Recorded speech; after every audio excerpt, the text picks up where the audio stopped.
Okay, so in problem number 44, we're trying to find the limit as x goes to -3 of 2x plus 5.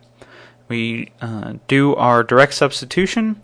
We get 2 times -3 equal to -6 plus 5 equals -1. So we need to find a value for delta such that if the distance of x is never more than delta away from -3, remember that this is the same thing as this. Then we need to show that the height of our function never gets more than any arbitrary value of epsilon that you give us away from -1. So if we simplify out what we have here, right, and remember that this was f of x minus our value of L, we get 2x plus 5 minus a -1, which becomes +1, so that's 2x plus 6. Now one thing that we can do is we can factor out a value of 2 from both of these terms, and we can bring that out of the absolute value. So we have that this quantity, the absolute value of fx minus L, is equal to 2 times the quantity of x plus 3.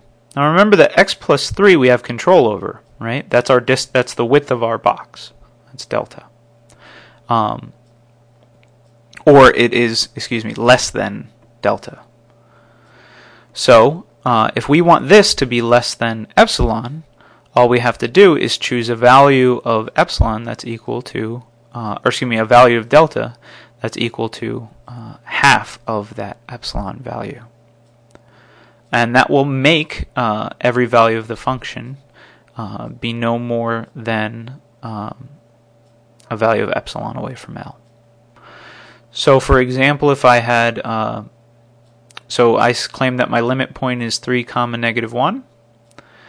And if you give me an epsilon value of, what would this be? This would be 4, right? So if I said that the height of my box was 4, then the width of my box could be no greater than 4 over 2, and that's 2. So on either side.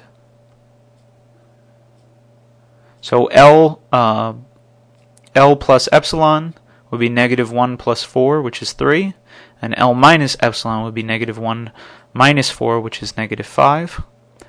And on the left, it would be -3 minus 2 equal to -5. And on the right, it would be -3 plus 2 equal to -1.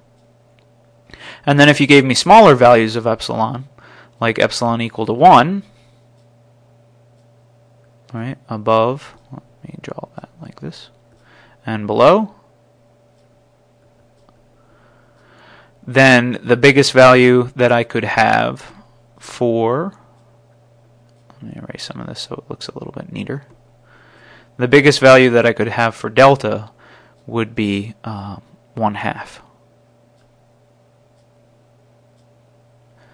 And if epsilon was 1/2, I'll get even closer here, then delta could be no more than 1/4. And you can see that a little bit.